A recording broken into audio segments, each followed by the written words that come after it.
The alert on your wrist is a gentle chime. It is not an alarm. It is a summons. You are told to expect it. Still, your heart hammers against your ribs. This is the moment. All of humanity's hopes rest on you. You stand and smooth your formal uniform.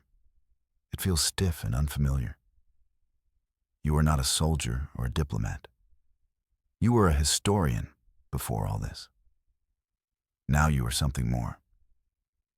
You are humanity's final argument. Your apartment window overlooks the silent city. No cars move on the streets below. No ships fly in the sky. The world is holding its breath, waiting for what you will do. The chime sounds again, a soft, insistent reminder. It is time to go. You grab the prepared data slate from your desk. Its surface is cool and smooth. It contains the last words of a species. Your species. You hope you will not have to use them.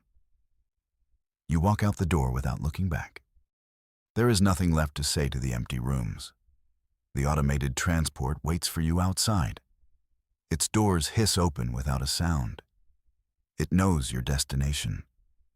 There is only one destination today. Everyone on the planet knows it. You step inside, and the doors close. The journey to the Council Spire has begun. Your fate and the fate of billions hangs in the balance. The transport glides through deserted streets. It is a ghost in a ghost town. You see faces in the windows you pass. They are pale and drawn. Eyes follow your vehicle with a mixture of hope and fear. They know who you are. They know where you are going. You are their champion, their sacrificial lamb. You try not to think about which is more likely. The pressure is a physical weight. Ahead, the Council Spire tears a hole in the sky. It dominates the skyline of old Chicago. It arrived without a sound 1 decade ago. A single obsidian needle of impossible size. It simply appeared. For 10 years it has stood silent. Its shadow stretches for miles, a constant dark reminder of humanity's precarious place in the universe. The Spire is not just a building. It is a verdict waiting to be read. Its surface seems to absorb the light. No seams, no windows, no doors are visible. It is a perfect, flawless monument to a power beyond understanding. Our greatest scientific minds have studied it. They have bounced every known particle off its hull. Nothing comes back. The Spire simply does not care. It waits. And its silence is the heaviest weight of all. A quiet judgment on a loud, chaotic world. Now, as your transport approaches its base, a section of the wall dissolves. It fades into shimmering light. An entrance has been opened for you. Just for you. The transport slows to a stop. The door slides open. The air outside feels charged, electric. You take a breath. You step out of the vehicle. You are now standing in the shadow of the Spire. And you feel very, very small. Inside your pocket, your hand closes around the data slate.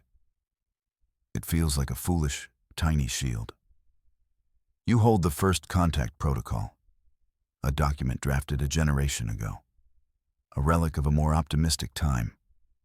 Our best linguists and strategists worked on it. They created a plan for a peaceful greeting, a guide for meeting our star-born neighbors. It was a beautiful, hopeful document. Now it is a desperate, final plea. The Elder Ones have not responded for years. The Spire's arrival was their only message, a silent, towering statement of their presence. The protocol assumed a conversation, an exchange of ideas. It did not account for this cold, absolute silence. You have memorized every line of the document, every branching path of dialogue, every polite and careful phrase. It all feels useless now, like a children's story read at a funeral. You pull up the file on the slate one last time. The screen's glow illuminates your face. The title reads, First Contact Protocol, Final Revision. The Beist's final was added 6 months ago. After we realized they were not here to talk, they were here to judge. The protocol is now less a greeting and more a defense, an argument for our own existence. You are the one who has to deliver it. You close the file and the screen goes dark.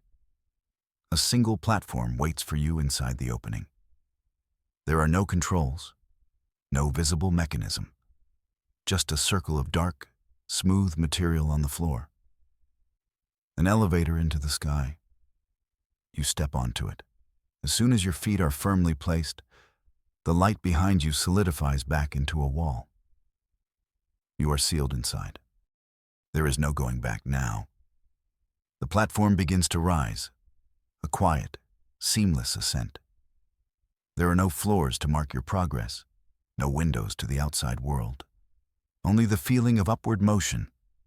It is unnervingly silent. No hum of machinery, no rush of wind. It feels like the universe itself is lifting you.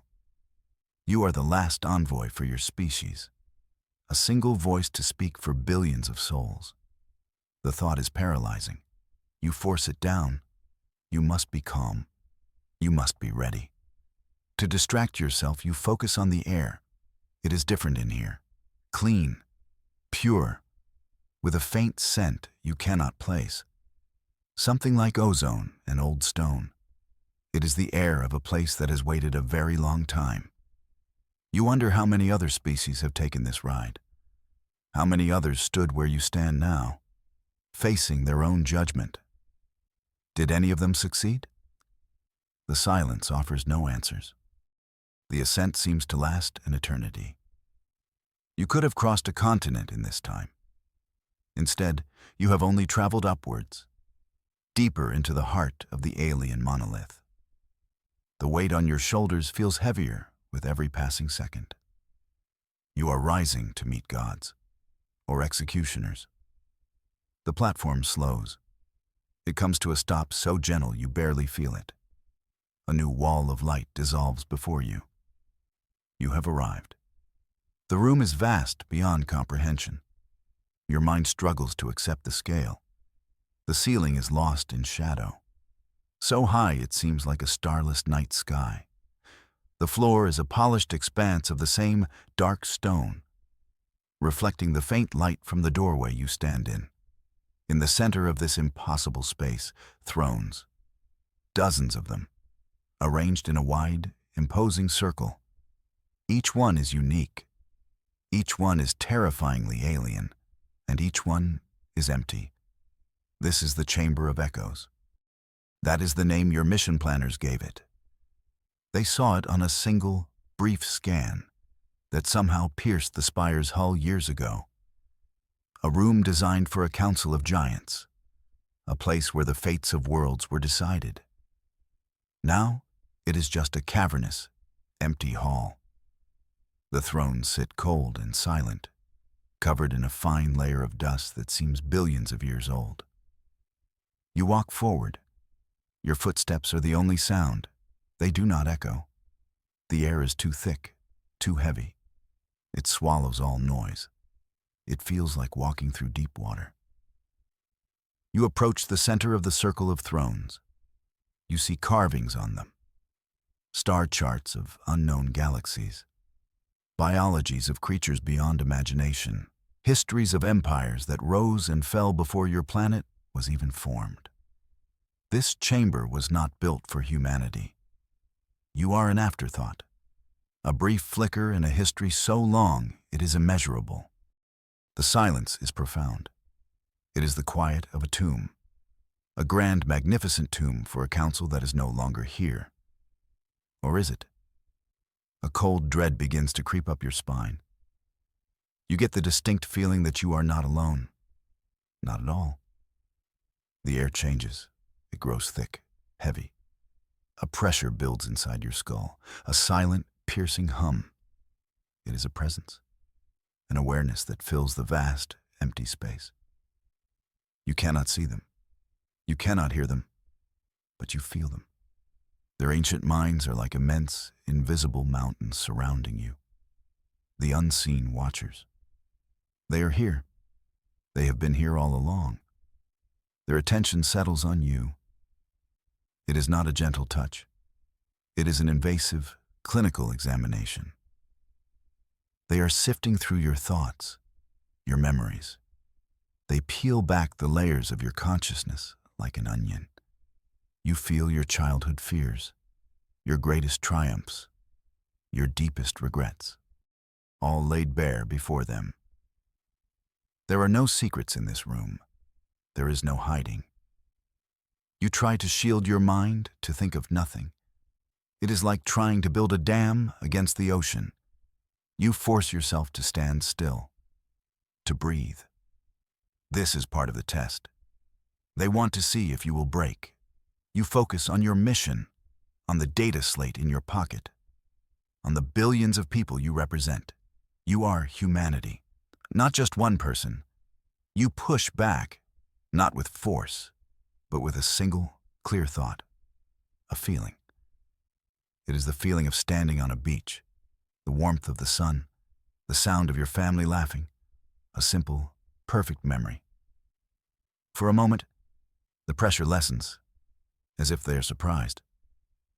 You have offered them a piece of your soul willingly, not as a defense, but as a gift, a demonstration. This is who we are, you think. Not just the wars, not just the mistakes. This too. The unseen watchers consider your offering. The silence deepens. The examination continues, but with a subtle shift. A hint of something new. Something that might be curiosity. A soft tone fills the chamber. It is not the alert from your wrist. This sound is deeper, more resonant. It vibrates in your bones. On the far wall of the chamber, a section of the darkness glows. Numbers appear. A countdown. It is written in a universal language of mathematics. A timer that has been running for 10 years is now reaching its end. 0 hour has arrived. The final digits tick down with agonizing slowness. 10, 9, 8. You watch, frozen in place. The pressure in your mind intensifies.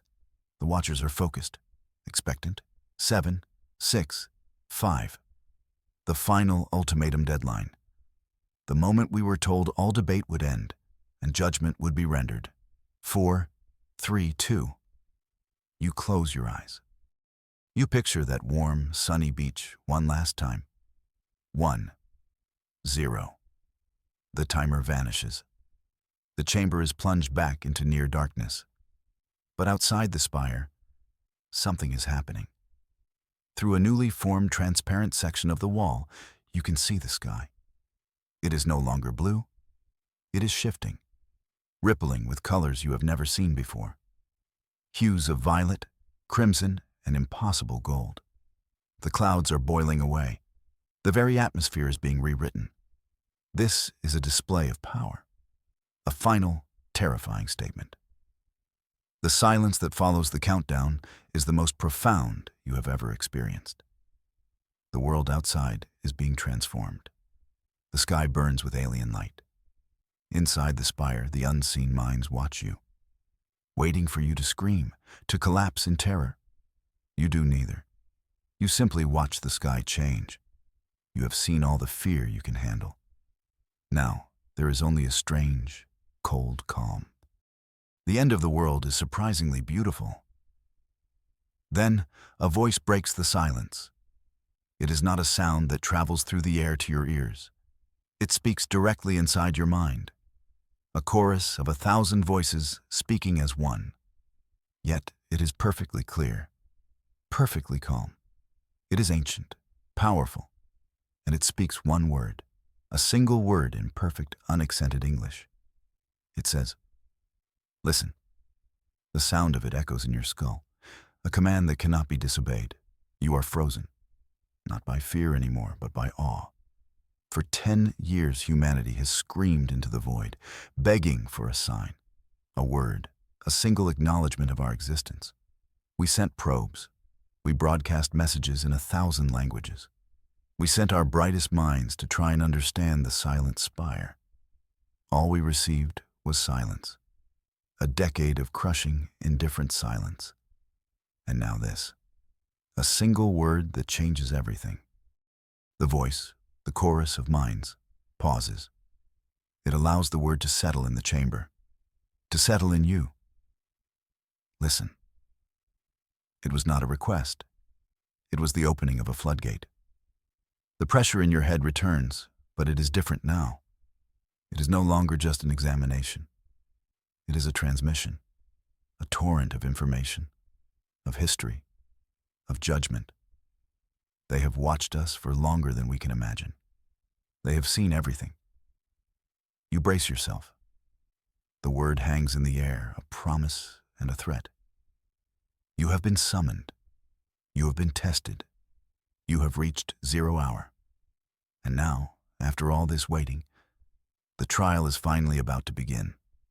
The elder ones are ready to speak. And you know, with absolute certainty, that the universe will never be the same again.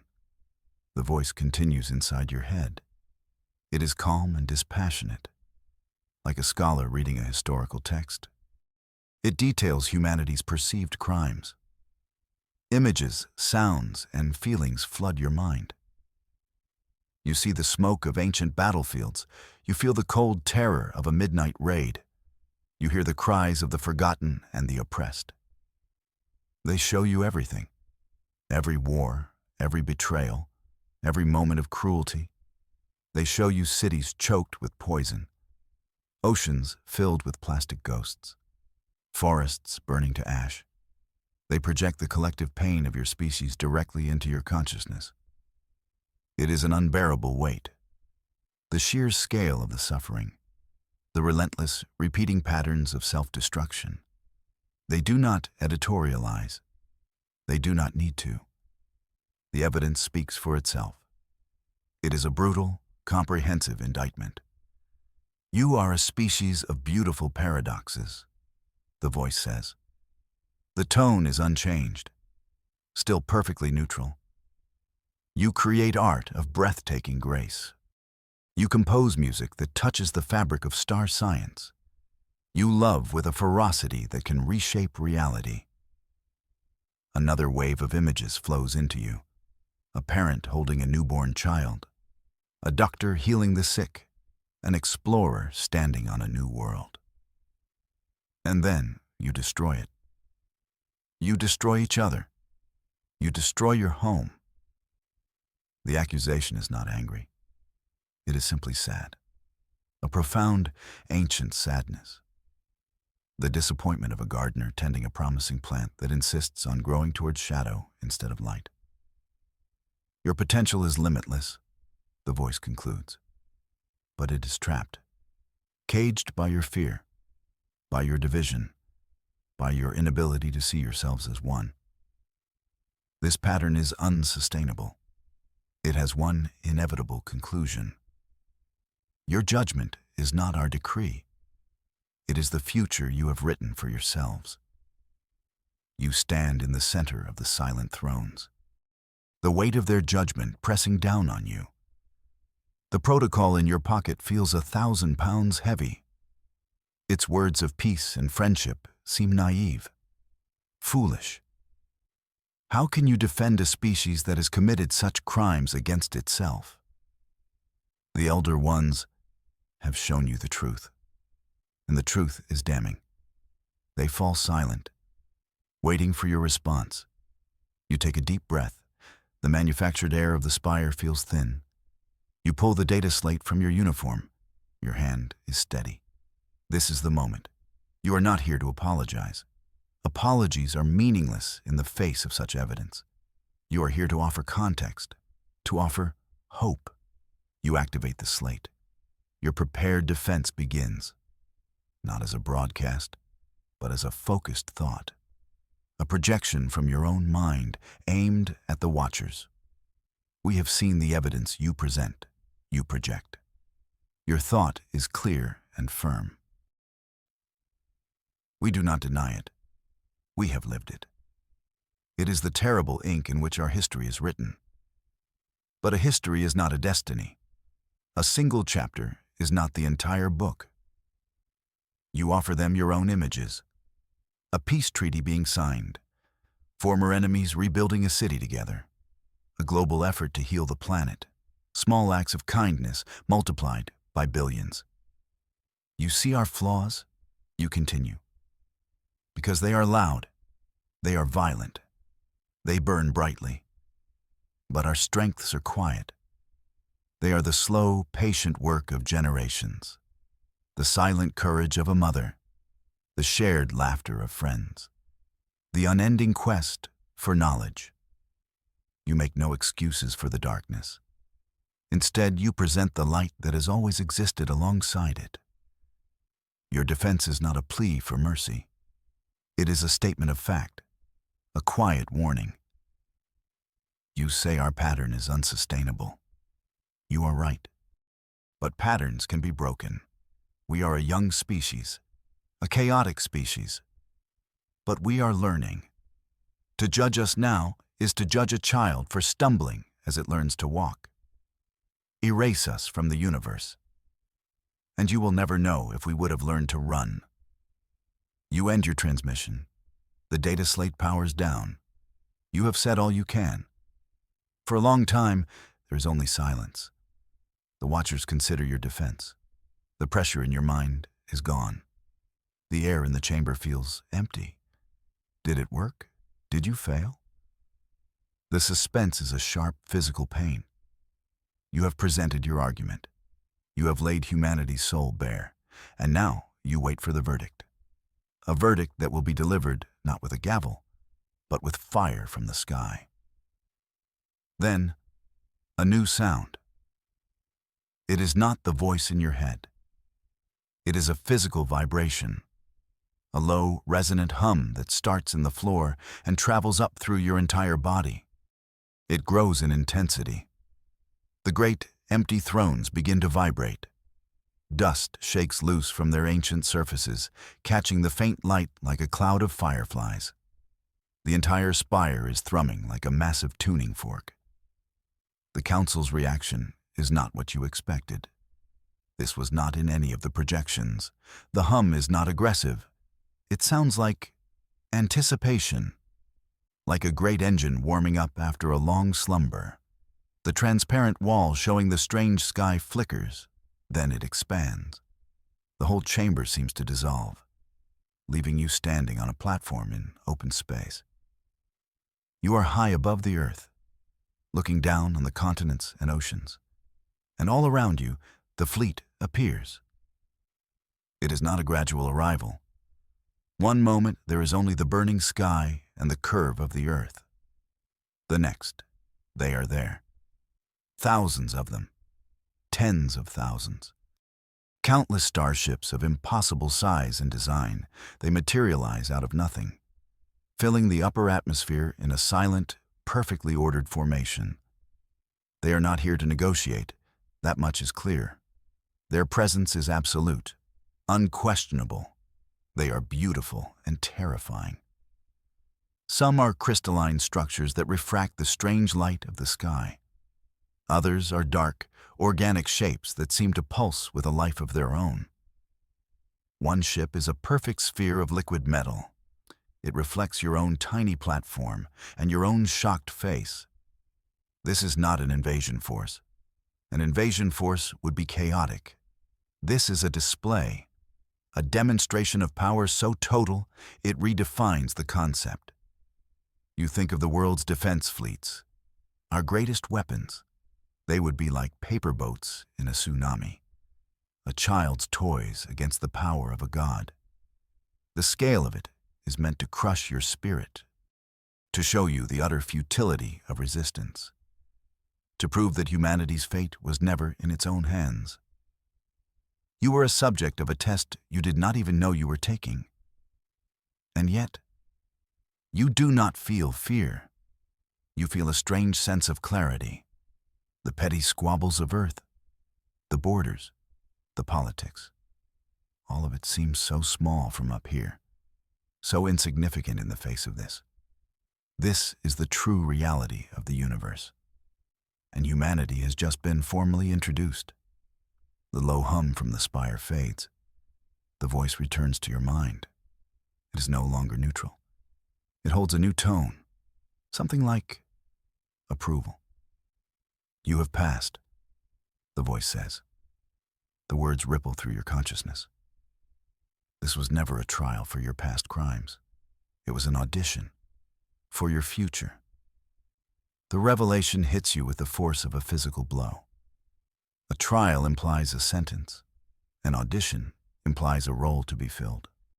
They were not judging you to decide if you should be destroyed. They were judging you to see if you were worthy. For millennia, we have watched, the voice explains. The fleet hangs silent in the sky, a backdrop to the voice's words. We have seen countless species rise. They reach for the stars, and they face a choice: to unite and build, or to divide and burn. Most choose the latter. They become ashes and cautionary tales. Images of dead worlds flash through your mind. Ruined cities under alien suns, civilizations that failed their audition. Your species teetered on the brink, the voice continues. You possessed both the capacity for boundless creation and utter self-destruction. You were the ultimate risk, the ultimate potential. We did not intervene. The choice had to be yours. Your defense was not an apology. It was a declaration. You did not beg for your life. You argued for your future. You did not show us fear. You showed us spirit. This was the true test. Not our history of violence, but our capacity for hope in the face of it. Not our weakness, but our resilience. They wanted to see if, when faced with overwhelming power and the catalog of our sins, we would collapse, or if we would stand tall and demand a chance to be better. You held the line. You did not break. And in doing so, you gave them the answer they were searching for. The voice inside your head softens. The chorus of 1,000 minds seems to lean closer. Your chaos is your strength. Your unpredictability is your greatest asset. In a universe grown old and silent, you are a new and vibrant song. We did not bring you here for judgment. We brought you here to offer you a role. The fleet outside shifts. The ships move in perfect unison. They form a new pattern, an opening, a pathway to the stars. A new purpose is laid out before you, not in words, but in pure understanding. A torrent of information that rewrites your perception of the galaxy. The Elder Ones are not gods. They are shepherds, gardeners of a cosmos far more complex and dangerous than humanity's ever imagined. There are threats in the void, intelligences that are not merely silent watchers, things that devour light and civilizations. We are few now, the voice says. A deep, ancient weariness echoes in the thought. Our time of action is passing. We have grown slow. Patient, we observe, we guide, but we no longer fight.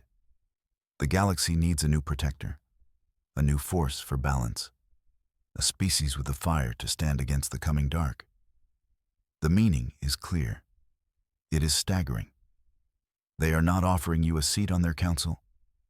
They are offering you their job. Humanity is to be the new sword of the galaxy. Our capacity for conflict, our chaotic energy, our stubborn refusal to die. These were not our flaws. They were our qualifications. The Elder Ones could not risk intervening directly. They needed a proxy, a species that could act with the speed and ferocity they no longer possessed. They needed a species that understood conflict because it was born from it. They needed us. Earth is no longer just a home. It is an arsenal, a training ground, a forge for the future guardians of the light. You look down at the blue and white marble of your world. Then you look out at the fleet, at the pathway they have opened for you into the deep black. A staggering new purpose. It is a burden too great to comprehend. A responsibility that will change your species forever. But it is also a chance. The chance you argued for. The chance to become more. The chance to finally fulfill that boundless potential. The choice is yours to make, on behalf of everyone. You stand on the platform, floating in the silent void. The elder ones wait for your answer. The fleet hangs motionless. The future of your species, and perhaps the galaxy itself, rests on your next thought. You are no longer a historian. You are no longer just an envoy. You are the first human to truly understand your place in the cosmos. Not as a child to be judged, but as an heir to a sacred trust. You think of the faces in the windows, the fear, the hope. You think of the wars and the art, the paradox of your people. You think of that sunny beach, the warmth, the laughter. This is what you fight for. This is what you will protect. You take a deep breath, not of the Spire's air, but of this new, vast reality. Your answer is not a word. It is a feeling, a projection of pure, undiluted resolve, of acceptance, a single thought, as clear and bright as a newborn star. We accept. The moment you give your assent, the fleet moves. The ships do not cheer or celebrate. They simply turn. In perfect unison, they orient themselves toward the dark pathway they have created, toward the greater galaxy beyond. A single vessel, the sphere of liquid metal, detaches from the formation. It glides toward your platform. A soft green light emanates from its core, an invitation. This is your first step. A new age for humanity begins now.